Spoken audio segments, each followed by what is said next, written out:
पहले कसाब और अब कासिम उर्फ उस्मान हमारे साथ इस खास शो में हमारे खास मेहमान हुए हैं। हमारे साथ शहनवाज जी हैं, हमारे साथ अशोक मेहता जी हैं और हमारे साथ मेजर जनरल शंकर प्रसाद जी भी हैं। आप सबसे हम बातचीत करेंगे, लेकिन सबसे पहले मैं चाहूंगा कि आप सभी लोग और हमारे दर्शक देखें इस आतंकी का कबूलनामा। जंगल से आए थोड़ी आया तो पाकिस्तान से कब का निकला है पाकिस्तान से? कितने दिन हुए? 12 दिन।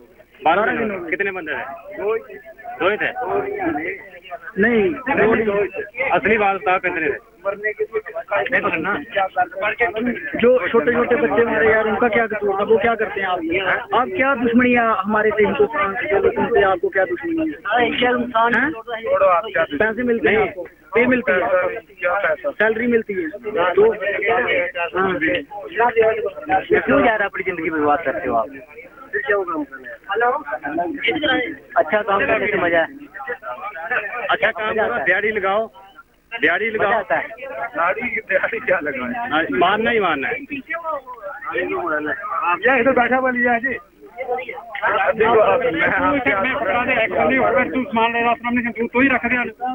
हमने क्यों मारना है यार? आप बंदा बैठा है जो बूटे पर रहा वो बंदा लगेगा।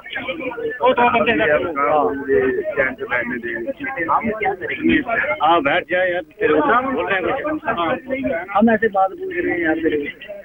हम भी जा रहे कुछ अभी आ रहा है डीएसपी साहब को पूछना था, मैं बताता हूँ। पाकिस्तान से दो नहीं है, एक तो बात है ना। कितने बंदे ने पता नहीं? देख लो, यही बैठा हूँ तुम्हारे सामने। और दो ही बंदे थे आप? ट्रेन पे आए या बस पे आए? ना कौन सी ट्रेन बस आती? जंगल से आए। अगर ट्रेन बस आती होती तो इधर भी आ जाते। इधर कैसे पहुँचे आप? इधर जंगल। अभी आपने कितने बंदों ने घुसपैठ की है? वाटर कहाँ से पार किया आपने? इतना बड़ा दिल कैसे है? वाटर बार्डर कैसे पार किया है? मेरे को आदमी है वो सामने वो बैठे हुए बूढ़े के पति जो दाढ़ी वाला। नहीं, ऐसे खाना पीना कौन देता है आपको जब आपको इतनी देर लगती है? खिलाता कौन है आपको? खाना पीना क्या है? घर में सुबह का खिला लेते हैं, ऐसे आपको पनाह देते हैं लोग। इधर देख वो तो 3-4 दिखी गल कराओ। इतने दिन से कहाँ रुका मैं तो नहीं कहीं, पाकिस्तान से अभी आए थे बॉर्डर से। ना 2 दिन हो गए। फिर हम नीचे उधर सड़क पे जम्मू, फिर उधर से गाड़ी एक पकड़ी है। नहीं, तार काट के आए भाई आप? तार काट के आए? आपको पता होता उधर आर्मी शार्मी नहीं थी तार के पास? हाँ, तार के पास कोई आर्मी शार्मी नहीं थी उधर? जैसे पोस्टें थी उनकी ना, तार नहीं काटी। हमारे पास क्या था जो तार काटे? ऐसे ही आपको उन्होंने तार शार कुछ नहीं काटी आपने? कहाँ छोड़ती थी वो, मारती। नहीं, आपका भैया आगे का प्लान क्या था? क्या करना था आपने?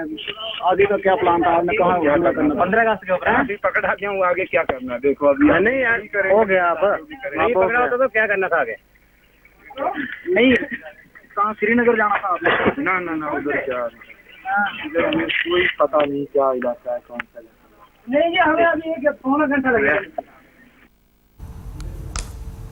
कोई कह सकता है इसने 2 पुलिस वालों 2 बीएसएफ के जवानों की हत्या की है। 8 घायल हैं, चेहरे पे मुस्कुराहट है इसके। खास मेहमान इस वक्त हमारे साथ हैं और आपको यह भी बताना चाहेंगे कि ये कैसे इसका इंट्रोगेशन हुआ। दरअसल कुछ पुलिस वालों ने इसको पकड़ा था, गांव वालों ने शायद रस्सी दी होगी, और जब तक पूरी पुलिस की टीम वहां पर नहीं आती तो पत्रकारों ने इससे सवाल पूछने शुरू कर दिए वहां पर। हमारे साथ अभी जनरल शंकर प्रसाद भी आ चुके हैं। सर, ये इससे ज्यादा ग्लेयरिंग एग्जाम्पल और इससे ज्यादा स्ट्रॉन्ग एविडेंस पाकिस्तान के खिलाफ हो नहीं सकता है कसाब के बाद। जी बिल्कुल, आप ठीक कह रहे हैं। इससे ज़्यादा एविडेंस और दुनिया में या पाकिस्तान को किसको चाहिए कि पाकिस्तान भारत के बरखिलाफ लगातार टेररिज्म कर रहा है। और ये कोई ऐसी चीज़ नहीं है जो कि नई हुई हो, ये हर साल होती है, हर समय होती है।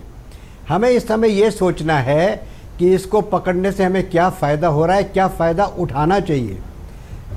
देखना ये चाहिए कि 15 अगस्त के आसपास पाकिस्तान की टेररिस्ट ऑर्गेनाइजेशन हमेशा भारत के अंदर कोई ना कोई बड़ा इंसिडेंट करने की कोशिश करती है, जिस तरह उन्होंने भी गुरदासपुर में किया और आज यहाँ किया। और मुझे लगता है कि 15 अगस्त के आसपास ये और आतंकवाद मैं माफी चाहता हूँ सर, मैं आपको बीच में रोक रहा हूँ, मैं आपको बीच में रोकने के लिए माफी चाहता हूँ। आपने ये कहा कि हमें इसका फायदा क्या उठाना चाहिए।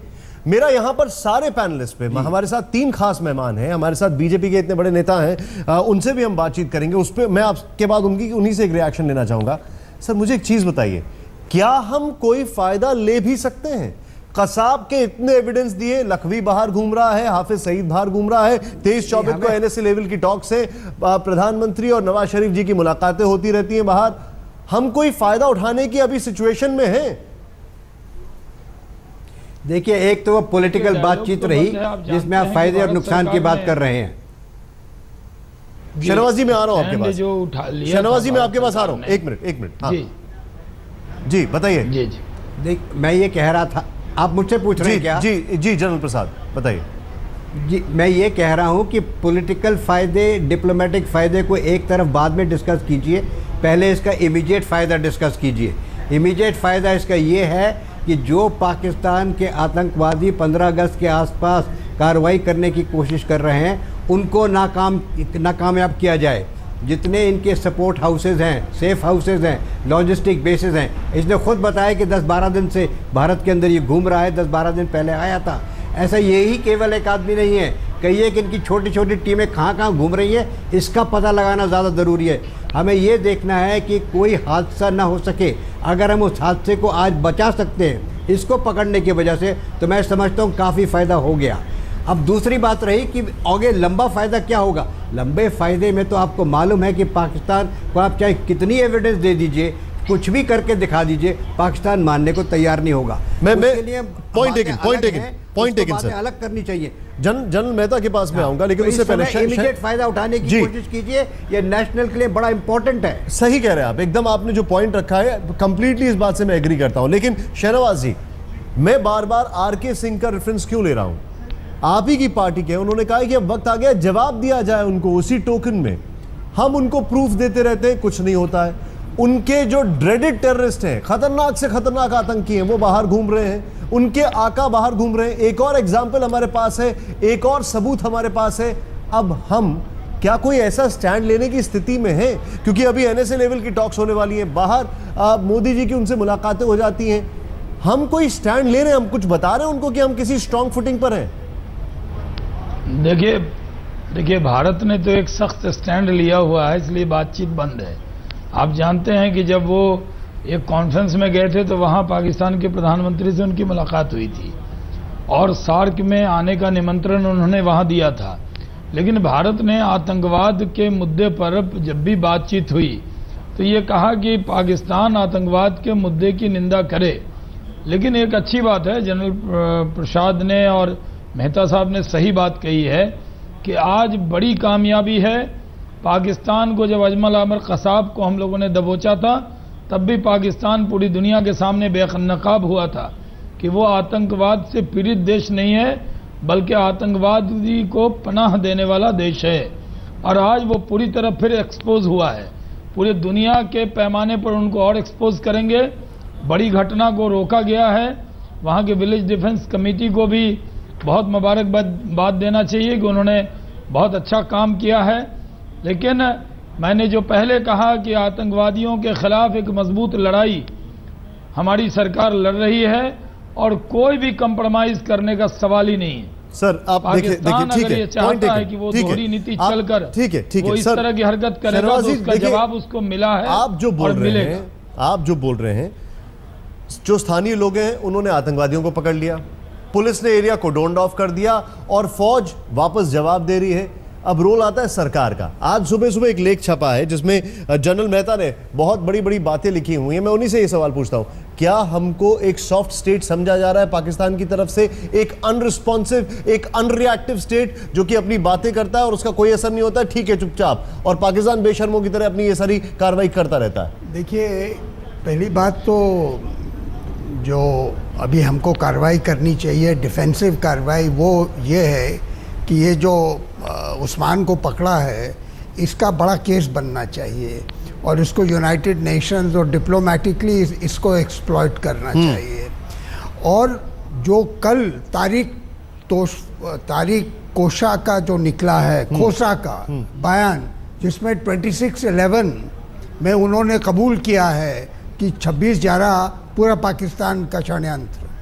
अब एक कमी है हमारे इस पॉलिसी में, ज़ीरो टॉलरेंस की पॉलिसी में सबसे बड़ी कमी क्या है कि कोई जवाबी कार्रवाई नहीं है। हम सिर्फ कहते हैं कि हम डिफेंसिव मेजर्स लेते हैं, हम चाह रहे हैं कि अगला हमला ना हो, लेकिन हमला होता है, बराबर हो रहा है, आज होगा, कल होगा, 15 तारीख को होगा। और कल ही नेशनल सिक्योरिटी एडवाइज़र ने मुंबई में एक लेक्चर में बोला कि भारत को एक डिटरेंट चाहिए, बिना डिटरेंट के ये जो क्रॉस बॉर्डर हमले होते हैं वो नहीं रुक सर सकते। मैं आपके पास आ रहा हूं, आपने बोला डिफेंसिव नहीं, थोड़ा अब हमको ऑफेंसिव होना पड़ेगा। बहुत क्या पहले- होना पड़ेगा, क्या कर सकते हैं? मैं ब्रेक के बाद आपके पास आ रहा हूं। ये हमारे पास एक एविडेंस है, एक एविडेंस पहले भी था, उसका कोई असर होता हुआ नहीं दिखाई दे रहा है। एक और एविडेंस है, कैसे एक्सप्लॉइट करेंगे और भारत अब कैसे और ज्यादा फ्रंट फुट पर आ सकता है, जानने की कोशिश करते हैं ब्रेक के बाद। अब ये कामयाबी है कि एक और आतंकी को जिंदा पकड़ा है। भारत का रिस्पांस क्या होना चाहिए? बहुत जल्दी हमारे सारे गेस्ट के साथ। सबसे पहले जनरल मेहता, बहुत क्विकली, भारत का रिस्पांस क्या होना चाहिए अब? जैसे हमारे एनएसए और रक्षा मंत्री और होम मिनिस्टर बिफिटिंग रिप्लाई की बात करते हैं, वो बिफिटिंग रिप्लाई आनी चाहिए। और बिफिटिंग रिप्लाई कोवर्ट हो सकती है, खुफिया हो सकती है। मैं समझता हूँ वही सबसे कारगर होगी। जल प्रसाद, इसके कई एक चीज़ें होती हैं। देखिए, ये जो रिस्पॉन्सेज होती हैं बड़ी डायनामिक होती हैं, सिचुएशन उभरती है, सिचुएशन के साथ हमें काम करना चाहिए। कल हमें मालूम चला कि FIA ने कुछ बयान दिए हैं जिससे ये साबित होता है कि पाकिस्तान के अंदर एक कॉन्स्टिट्यूंसी है जो चाहती है कि टेररिज्म बंद हो। हमें उस कॉन्स्टिट्यूंसी को पनपना चाहिए, बनाना चाहिए, उसके फ़ायदे उठाने चाहिए। अंदर से ही पाकिस्तान को उबलाइए। अंदर से पाकिस्तान में काफ़ी जनता है जो इस चीज़ से पीड़ित है, और उसको उकसाइए कि अपने देश के अंदर इस तरह की हवा फैलाए, इस तरह के कार्यक्रम करें कि जिससे कि पाकिस्तान इस चीज को बंद करे। बाकी तो मिलिट्री ऑप्शन जो है, ठीक है, कोवर्ट ऑपरेशन, ओवर्ट ऑपरेशन, बहुत चीजें हैं, लेकिन ये नई चीज उभर के आई है अभी। Point taken sir. Shahnawaz ji, हम पाकिस्तान की बात कर रहे हैं, यहां पर दो चीजें, एक सरकार और दूसरा एक अलग विंग जो कि ISI है, आर्मी है, जो कि इन सारी चीजों को इंकरेज कर रहा है। सरकार के हाथ में कुछ नहीं है, ये बहुत पहले से पता है। भारत की स्ट्रैटेजी क्या होगी अब? देखिए, पाकिस्तान के अंदर दो तरह के अनासिर हैं, एक सरकार का चेहरा होता है और एक ISI और आर्मी का चेहरा होता है। ISI आर्मी अगर ये चाहती है कि वो भारत के खिलाफ आतंकवाद पैदा करके वो पाकिस्तान से जो अच्छे रिश्ते भारत के बनेंगे, तो वो गलतफहमी निकाल देना चाहिए। भारत के लोग इसको ज्यादा बर्दाश्त करने वाले नहीं हैं। बर्दाश्त यकीनन नहीं करना चाहिए, लेकिन जवाब का इंतजार है। जी बिल्कुल, जवाब का इंतजार है। आप सभी का बहुत बहुत शुक्रिया, लेकिन आप कहीं मत जाइए हमारे दर्शक, क्योंकि ब्रेक के बाद एक बार फिर से दिखाएंगे उस आतंकी ने क्या बोला। ब्रेक के बाद क्या कहा इस आतंकी ने, आइए दिखाते हैं आपको एक बार फिर। थोड़ी आया तो पाकिस्तान से, कब का निकला है पाकिस्तान से? कितने दिन हो गए? 12 दिन। 12 दिन हो गए। 12 दिन हो गए। कितने बंदे थे? दो ही थे। नहीं, असली बात था, कितने थे? नहीं पकड़ना। जो छोटे छोटे बच्चे मारे यार, उनका क्या कसूर था? वो क्या करते हैं आप क्या दुश्मनी? जिन गांव वालों ने इसे पकड़ा, उनके जज्बे को सलाम। वक्त एक ब्रेक का।